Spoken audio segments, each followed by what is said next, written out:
জানেন যে নামহট্টের উদ্দেশ্য হচ্ছে শ্রী চৈতন্য মহাপ্রভুর শুদ্ধ ভক্তি জগতের মানুষের কাছে পৌঁছে দেবে। এবং আমরা চাই যাতে ধীরে ধীরে মানুষ তারা তাদের যে স্বরূপ, আমাদের প্রকৃত স্বরূপে আমরা যে ভগবানের নিত্য দাস, এটাকে উপলব্ধি করতে যাতে আমরা পারি। তো এই জন্য এই নামহট্ট স্বয়ং প্রতিষ্ঠা করেছিলেন শ্রীমৎ নিত্যানন্দ প্রভু বদ্রুম দ্বীপে। নদিয়া বদ্রুমে নিত্যানন্দ মহাজন পাপি আছে নামহট্ট জীবেরও কারণ। শ্রীমৎ নিত্যানন্দ প্রভু তিনি প্রতিদিন কত কত বাড়িতে গিয়ে গিয়ে হরিনাম করতেন, তার একটা রিপোর্ট এনে প্রতিদিন সন্ধ্যেবেলায় সেবাসঙ্গনে মহাপ্রভুকে দিতেন। যে মহাপ্রভু সেই রিপোর্ট দেখে খুব আনন্দ পেতেন যে আজকে আমার নিতাই এত এত বাড়িতে গেছে এই নাম প্রচার করার জন্য। তো নিত্যানন্দ প্রভুর এই রীতিকে মেনে আমাদের একটা সিস্টেম ছিল যে আমরা আমাদের এই নামহট্ট সঙ্গে আমরা কি করতাম, কোন বাড়িতে নামহট্ট বসছে, কতজন ভক্ত হয়েছে, কতজন প্রসাদ পেয়েছে, কত গ্রন্থ ডিস্ট্রিবিউশন হয়েছে, কয়জন মালা নিয়েছে, কতজন একাদশী করে, সব একটা রিপোর্ট প্রতি বছর আমরা নদিয়া জেলা সম্মেলনে মায়াপুরে পাঠাতাম। তো করোনার পর থেকে বা দীর্ঘ কয়েক বছর ধরে সেই নিয়মটা প্রায় নষ্ট হয়ে গেছে। তো এখন আমাদের পরম পূজ্য ছিল গৌরাঙ্গ প্রেম স্বামী মহারাজ, উনি চিন্তা করলেন যে নিত্যানন্দ প্রভুর যে রীতি, এই রীতিটাকে আমরা বহাল রাখতে চাই। আমরা চাই যে আমরা সারা বছর কোথায় কে কোন গ্রামের ভেতরে কিভাবে নামহট্ট করছে তার একটা রিপোর্ট প্রতি বছর সেটা মায়াপুরে পেশ করা হবে। তো এই লক্ষ্যে আমরা একটা সুন্দর ব্যবস্থা করা হয়েছে ইস্কন নামহট্টের পক্ষ থেকে। দয়া করে এখন সবাই বসলে ভালো, মাতাজি প্রভৃতি সবাই, যে একটি খাতা রয়েছে নামহট্ট প্রচার বুক। আমি খাতাটা আনতে ভুলে গেছি দুর্ভাগ্যবশত। তো সেইখানে খাতাটা দেখলে আপনারা একটু ভালো বুঝতে পারবেন যে সেইখানে নামহট্ট সদস্যদের নাম আছে, কারা নামহট্টের সদস্য। এই নামহট্টের সদস্য হতে গেলে আপনাকে মাছ মাংস ছাড়তে হবে না, বা আপনাকে এখনই যে তিলকমালা পড়তে হবে তাও নয়।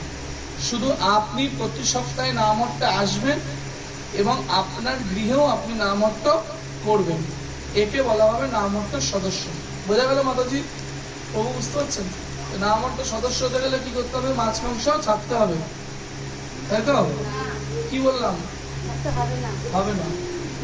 শুধু কি করতে হবে? তাকে প্রতি সপ্তাহে ক্লাসে আসতে হবে আর তার বাড়িতেও নামহট্ট দিতে হবে। তো এই শর্ত অনুসারে একজন ব্যক্তি নামহট্টের সদস্য হতে পারে। যখন কোনো ব্যক্তি নামহট্ট সদস্য হবে তখন তার নামটা সেই নামহট্টের খাতার ভেতরে রেজিস্ট্রি করা হবে যে ইনি হচ্ছে নামহট্টের একজন সদস্য। ঠিক আছে? কতজন সদস্য হতে পারবে? 20 জন মাত্র সদস্য হতে পারবে, তার বেশি সদস্য হতে পারবে না। 20 জনের বেশি সদস্য হতে পারবে না। এখন একটা বাড়িতে 2 জন সদস্য হতে পারে বা 3 জন সদস্য হতে পারে। কিন্তু দেখা গেল 3 জনই যদি সব জায়গায় নামহট্টে যায় তাহলেই সদস্য। কিন্তু দেখা গেল 3 জন সদস্য কিন্তু 3 জন ভক্ত কিন্তু 1 জন মাত্র সব জায়গায় নামহট্টে যায়, তাহলে সদস্য কয়জন হবে? 1 জন। বুঝতে পারছেন? আমি আরো ভালো করে আপনাদেরকে বুঝিয়ে দেবো। তো এই নামহট্টের জন্য সময় নির্ধারণ করা হয়েছে মাত্র 1.5 ঘন্টা। এই 1.5 ঘন্টার মধ্যে নামহট্ট শুরু করে শেষ করতে হবে। তার মধ্যে সন্ধ্যা আরতি করতে হবে আর একটা মাত্র ভজন হবে। গৌর আরতি, তুলসী আরতি বাদে আর যে কোনো একটা ভজন। ভজনের পরে কি করতে হবে? গৌর আরতি, তুলসী আরতি দিয়ে কত সময় লাগে? আধা ঘন্টা। ঠিক আছে? আর একটা ভজন হবে গুরু বৈষ্ণব বন্দনা, গুরু বন্দনা অথবা বৈষ্ণব বন্দনা। যদি দুটো ভজন হয় 5-5 10 মিনিট কি 15 মিনিট, তাহলে কত হলো? 1.25 ঘন্টা, তাই তো? এরপরে 10 মিনিট হরিনাম জপ হবে। বুঝতে পারলেন?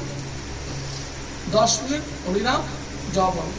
তারপরে হরিনাম সম্পর্কে কিছু বললো, সেটা দিয়ে টোটাল 1 ঘন্টা কভার হয়ে গেল। তারপরে আধা ঘন্টা হরিকথা বলতে হবে। একদম কড়া নিয়ম করে দিয়েছে। আধা ঘন্টা হরিকথা বলবে। এইবার সেখানে 10-20 মিনিট আগে পরে হলো সেটা কোনো ব্যাপার না। যদি 1.5 ঘন্টা আমরা টাইম ধরে নিই, 2 ঘন্টার মধ্যে নাম অর্থ শেষ হয়ে যাবে। আর এই নাম অর্থে কারা আসবে? কেউ কারণ নাম অর্থে মানে লোক ডেকে আনতে হবে না।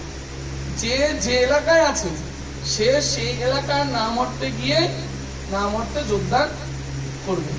বোঝা গেল? এখন ধরুন আপনার নাম এই, এটা কি জায়গাটার নাম? লালপুর ঘোষপাড়া, তাই তো?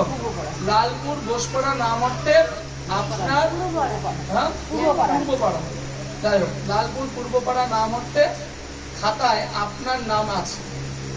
কি নাম আপনার? হ্যাঁ, অমলা হালদার লেখা আছে, অমলা হালদার। এই অমলা হালদার যদি সারা চারটায় নাম অর্থ যায়, সব জায়গায় গেল, কিন্তু ও কিন্তু কোনো জায়গায় সই করতে পারবে না, কেবল ওর নাম অর্থে ও সই করতে পারবে। কেন? এখন যার যার নাম অর্থ এলাকায় তার তার নাম অর্থের খাতায় তার নাম থাকবে। সে অন্য কোনো জায়গায় নাম অর্থ করতে, নাম অর্থে যেতে পারবে, কিন্তু সেখানে গিয়ে কোনো কিছু করতে পারবে না, চুপচাপ বসে সবকিছু শুনে আসবে। বুঝা যাচ্ছে? তো এই কারণে এই সিস্টেমগুলো সুন্দর না? আর যত নাম অর্থের ভক্ত অল্প হবে, তত নাম অর্থে বুঝিয়ে সবাই বুঝতে পারবে, সবাই গ্রহণ করতে পারবে। আর নাম অর্থ মানে এই নাম অর্থ কত খরচ, এখন প্রসাদ করতে হবে, এই দিতে হবে, সেই দিতে হবে, ভয়ে কেউ নাম অর্থ নিতে চায় না। কিন্তু 15 থেকে 20 জন যদি লোক আসে, তাদেরকে আপনি 1.5 ঘন্টা আপনার বাড়িতে বসে ভজন কীর্তন হবে, আর তারপরে কিছু শুকনো প্রসাদ, ফল বাতাসা, বা আপনি আগে থেকে কিছু করে রেখেছেন একটু মিষ্টান্ন, তাহলে আপনি বাটিতে বাটিতে করে মিষ্টান্ন দিয়ে দিলেন। তাহলে কি আপনাদের কারোর নাম অর্থ করতে সমস্যা হবে? যদি বিকালেও বলা হয় যে আপনার বাড়িতে বসবো, তাও বসা যাবে, তাই না? কিন্তু দেখা গেল আমি ফোন করে ডেকে নিয়ে আসলাম ওই খান থেকে প্রভুদেরকে, প্রভু আপনারা আসুন, মাতাজি আপনারা চলে আসুন, আজকে আমাদের এলাকায় নাম অর্থ। তারপরে নাম অর্থ শেষ হচ্ছে কোথায়? 9টায়। তারপরে বাটিতে করে দুটো ফল বাতাসা দিচ্ছি, তাহলে হবে? তাহলে কখন বাড়ি যাবে, কখন রান্না করবে, কখন খাবে? সেই জন্য কি বলা হয়েছে, যার যার এলাকার লোকদেরকে নিয়ে নাম অর্থ করতে হবে। তাহলে আপনি যদি তাদেরকে 8:30, 7:30, 8:30 ছেড়ে দেন, তাহলে তারা বাড়ি থেকে রান্না বান্না করতে পারবে, তাদের যে স্বামী আছে বা সন্তান আছে তাদেরকেও দেখভাল করতে পারবে। দেখবেন সবাই সুন্দর একটা সিস্টেমের মধ্যে চলবে। আর নয়তো আপনি ডেকে নিয়ে আসলেন নাম অর্থে, 10টা পর্যন্ত নাম অর্থ করছেন, পরের দিন স্বামী বলবে তুমি কোথায় যাও, তোমার যেতে হবে না, বা ঘরে বসে কীর্তন করবে। হ্যাঁ, তা ব্যাপার হচ্ছে যদি আমরা এই সিস্টেমটাই চলতে থাকি, তাহলে দেখবেন অনেকেই আস্তে আস্তে ভক্ত হবে। আপনি যখন দূর থেকে পুরনো ভক্তদেরকে ডেকে ডেকে নিয়ে আসবেন, ওরাই সামনে বসবে, ওরাই ভজন কীর্তন করবে, ওরাই পাঠ দেবে, তাহলে আপনারা কি করে শিখবেন? আপনারা এখন সামনে বসার সুযোগ পেয়েছেন। যদি এখানে আরো পুরনো ভক্তরা থাকতো, তাহলে আপনার সামনে বসতে পারতেন? পারতেন না। আপনারা দেখবেন ভুল হোক, কীর্তন করতে হবে। আপনাদের মধ্যে থেকে এই যারা জব করে, প্রতিদিন একজন একজন করে জব করা শেখাবে, মানে জব শেখাবে মানে জব করতে লিড দেবে। আপনাদের মধ্যে থেকে একজন প্রভুপাদের গীতা পড়বে, প্রতিদিন এক একজন এক একদিন গীতার তাৎপর্য পড়বে। পড়ার পরে প্রভু থাকবে, বা যদি আমরা আসি বা জেলা প্রচারক আসে বা চাকদার কোনো ঊর্ধ্বতন ভক্তরা আসে, তখন বলতে হবে যে আগের দিন সিলেক্ট করা ছিল এই মাতাজি গীতা পাঠ করবে, তাই এই মাতাজি গীতা শ্লোক এবং তাৎপর্য পড়া হবে, তারপরে ওই প্রভু তাৎপর্য থেকে কিছু বলবে। এইরকম নিয়ম সমস্ত কিছু সেই নাম অর্থ ভক্তদেরকেই করতে হবে। আপনারা কি খুশি? আপনাদের কি চান যে প্রতি মঙ্গলবার আপনাদের এখানে নাম অর্থ বসুক? মঙ্গলবার তো কি চান? সত্যি বলছেন? পড়াশোনা তারা গীতা পড়বে না, অন্য কেউ পড়বে, সে শুনবে। হ্যাঁ, তা আমাদের এই নাম অর্থের দায়িত্ব এই প্রভুর, এনার শ্বশুর মশাই আগে সবকিছু করতো, তো এখন তো নেই উনি, আর উনি যখন আসবে আসবে। আর আমাদের এই প্রভু এই নাম অর্থের দায়িত্ব নিয়ে আমি প্রভুকে অনুরোধ করবো যাতে প্রভু মাতাজি দুজনে একসঙ্গে থেকে যাতে প্রতি মঙ্গলবার এই নাম অর্থ চলে। এইভাবে নাম অর্থ যদি আপনারা নেবেন, তাহলে বলুন পরের মঙ্গলবার কার বাড়িতে নেবেন? কে নেবে বলো? এখন একজন বলুন, তারপরে মঙ্গলবার একজন হবে। না দেখুন দেখুন মাতাজি, এক মিনিট দাঁড়ান। আপনি বৈষ্ণব সেবা দেবেন, তার সঙ্গে নাম অর্থ বলবেন না। সামনে মঙ্গল আপনার বাড়িতে হবে বৈষ্ণব সেবা। বৈষ্ণব সেবা আপনার বাড়িতে দুটো ফল বাতাসা নিয়ে এই 15-20 জন লোকদের নিয়ে নাম অর্থ করতে পারবেন না। ব্যাস এইরকমই রোটেশন রাখবেন। আপনাদের বাড়ি মাতাজি এরকমই করবেন, আপনাদের বাড়ি হবে, তারপরে এই মাতাজির বাড়ি হবে, তারপরে প্রতি সব সময় এরকম ভাবে ঘুরবে। বুঝতে পারছেন? তাহলে কি হবে, কেউ কাউকে দেখাতে হবে না, ও জেনে যাবে যে এই সপ্তাহে আমার বাড়ি। আর আমি একটা জিনিস বারবার করে বলবো যে নাম অর্থ যে পরিচালনা করছেন, নাম অর্থ মানে যে মাথার মধ্যে একটা হেডেক বোঝা, এই দিতে হবে সেই দিতে হবে, এই আনতে হবে সেই আনতে হবে, এটা যেন না হয়, কোনো বোঝা যাতে না থাকে। নাম অর্থ মানে মানুষের মাথা এত হালকা থাকবে, যদি কাউকে বলা হয় বিকালবেলা আজকে আপনার বাড়িতে বসবো, হ্যাঁ বসবো, কিন্তু আপনি যদি বলে দেন এটা দিতে হবে ওকে, এটা দিতে হবে ওকে, তাহলে কিন্তু সেটা ঘাবড়ে যায়, তাই না? যখন দেখবেন এলাকার লোকরা এক জায়গায় বসেছেন, তখন আপনি ফল বাতাসা দিলেও অতটা মাইন্ডও লাগবে না। তো দূর থেকে ভক্তরা এসছে, দুটো ফল বাতাসা দিলেন, তখন খারাপ লাগবে যে প্রভুরা আসলো কিন্তু দিতে পারলাম না, ফল বাতাসা দিলাম।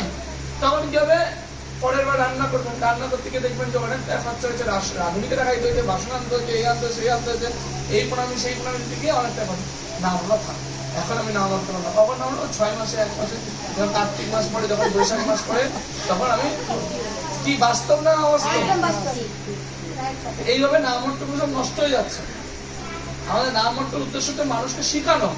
আপনি আসবেন, শিখবেন, এখানে প্রতিদিন যেন এক একটা নতুন নতুন জিনিস শেখানো হয়। ধরুন আজকে আপনারা সেবাইকে শিখালেন কি করে পুষ্প শুদ্ধি করতে হয়, ঠিক আছে, এটা সংস্কৃত মন্ত্র। তাই প্রথমে যে জানে সে 10 বার পড়বে। প্রথমে একবার বললো অং পুষ্পে পুষ্পে মহাপুষ্পে, সবাই বললো ওং পুষ্পে পুষ্পে মহাপুষ্পে, এরকম কতবার বলবে? 10 বার। তারপরে পরের লাইনও 10 বার। এইটা আপনাদের পড়া থাকবে। এখন দেখা গেল চিন্তা করলো বাবা পড়া দিয়েছে, যদি সামনের দিন দিতে না পারি সবার সামনে অপমান করবে, আমি আর নাম হতে যাব না, এরকম কিছু নেই। আপনি ওই পড়াটা 1 মাস পরে মুখস্থ করে দিতে পারেন, কিন্তু দেবেন তাহলে যার পড়া হয়ে গেছে তাকে আপনি বললেন ঠিক আছে এবার আমরা তুলসীকে, আপনার তাহলে আপনার পড়া থাকবে তুলসীর পরিক্রমা, তাকে নাম অর্থ বইটা নিয়ে এটা মাতাজিরা করবেন, শিখিয়ে দেবেন এটা হচ্ছে তুলসীর পরিক্রমা। এই জানি কানি চপাপানি ব্রহ্মহত্যা দিকানি চ তানি তানি প্রণশন্তি প্রদত্তির করবেন, ওকে নাম অর্থ বইটা খুলাবেন আর আঙুল দিয়ে দিয়ে পড়াবেন জানি কানি চপাপানি। আর যে জানে না তাকে বলবেন, তাকে আপনি শোনাবেন, 1 লাইন পড়া দেবেন জানি কানি চপাপানি, জানি কানি চপাপানি, জানি কানি চপাপানি, ওর 1 লাইনই পরের সপ্তাহে পড়া হবে। এরকম ভাবে শেখাবেন, তাহলে কি হবে, মানুষ আস্তে আস্তে যখন ভক্তিতে আরো অগ্রগতি লাভ করবে। তিলক ধারণ মন্ত্র আজকে আমরা শিখবো, ধরুন শেখালেন গলাতে কেশবায় নমঃ, উদরে নারায়ণ নমঃ, বক্ষে মাধবায় নমঃ, কণ্ঠে গোবিন্দ নমঃ, এই 4টে আপনাদের পড়া থাকবে। ছিল প্রভুপাদ যখন পাশ্চাত্য জগতে হরিনাম করাতেন, কি হলো জানেন, প্রভুপাদ কাউকে প্রথমে 1 মালা জপ করাতেন। প্রভুপাদ বলতেন আজকে আমরা সবাই মিলে 10 বার হরিনাম করব। ঠিক আছে, তোমরা আগের সপ্তাহে 10 বার করেছো, তাহলে এই সপ্তাহে 15 বার করবে। অনেক পরে প্রভুপাদ 108 নাম করিয়েছে সবাই, কেন? তারা হরিনাম সম্পর্কে অভ্যস্ত নয়। এইভাবে যদি আমরা প্রচার করি, প্রচার আরো ভালো হবে না? আপনারা সবাই কি খুশি? আপনারা এরকম ভাবে হলে আপনাদের বাড়িতে নাম অর্থ সমস্যা হবে? দেখুন সব ভক্তরা খুশি হচ্ছে। তাহলে আমি অনুরোধ করবো কোনো মঙ্গলবার যেন বন্ধ না যায়। যদি আপনাদেরকে কেউ ফোন করে বললো প্রভু নাম অর্থ বন্ধ করে চলে আসুন, বলবেন যে না আমার নাম অর্থ আমি করবো, নাম অর্থ আমি বন্ধ করবো না। একদম মায়াপুরতে করার নির্দেশে যত করে যেই কোনো ভক্ত যদি আপনাকে ফোন করে বলে নাম অর্থ বন্ধ করে চলে আসুন, আপনি যাবেন না। কেবলমাত্র যদি গুরুদেব আসে বা মহারাজ আসছে কোনো জায়গায় বড় প্রোগ্রাম হচ্ছে, তাও যদি এইখানে মহারাজ আসছে বিষ্ণুপুরে আর আপনি এইখানে নাম অর্থ বন্ধ করবেন না। ধরুন মহারাজ আপনার আশেপাশে কোনো জায়গায় এসছে, হয়তো মন্দিরে এসছে বা কোনো জায়গায় এসছে, তখন সব ভক্তদেরকে ওখানে নিয়ে যেতে হবে। তাছাড়া কোন প্রভু ফোন করে বললে আজকে আমার বাড়িতে প্রোগ্রাম, প্রভু অনেক বড়, অনেক লোকজন আসবে, অনেক কিছু পেট ভর্তি প্রসাদ হবে, সব চলে আসুন, বলবেন না আগে আমার নাম অর্থ তারপরে।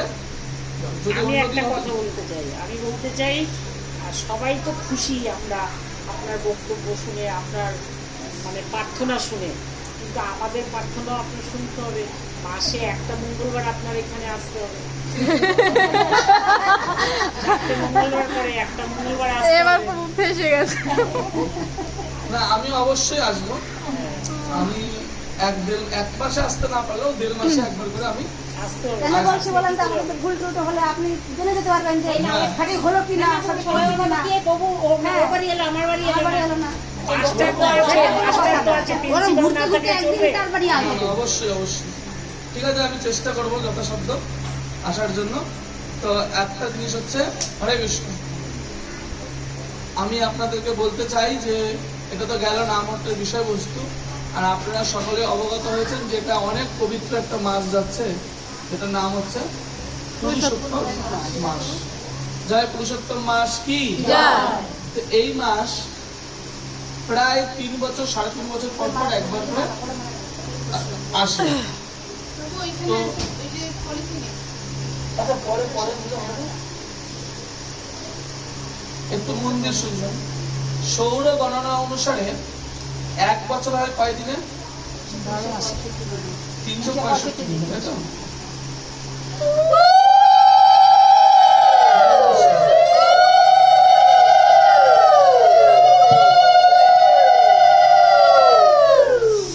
আর চন্দ্র গণনা অনুসারে 1 বছর হয় 355 দিন। কত দিনে? 355 দিন। তাহলে কত দিনের ফারাক থাকছে? 10 দিন। তাহলে 3 বছর পরে 10 10 10 3 দশে কত হয়? 30। এই 30 দিনে একটা মাস হয়, এটাকে বলা হয় অধি মাস। এই অধি মাস যদি না থাকতো তাহলে কি হতো? সমস্ত ঋতু বিপর্যয় ঘটতো। তো এই মাসটাকে 3 বছর পর পর একটা যাতে সব ঋতুগুলি ঠিক থাকে সেই জন্য এই মাসটাকে সংযোগ করা হয়েছে। এই মাসের একজন অধি দেবতা রয়েছে, তিনি ভগবান শ্রী নারায়ণের নিকটে গিয়ে বললেন, হে প্রভু, হে নারায়ণ, আমার মাসে কোনো উৎসব নেই, আমার মাসে কোনো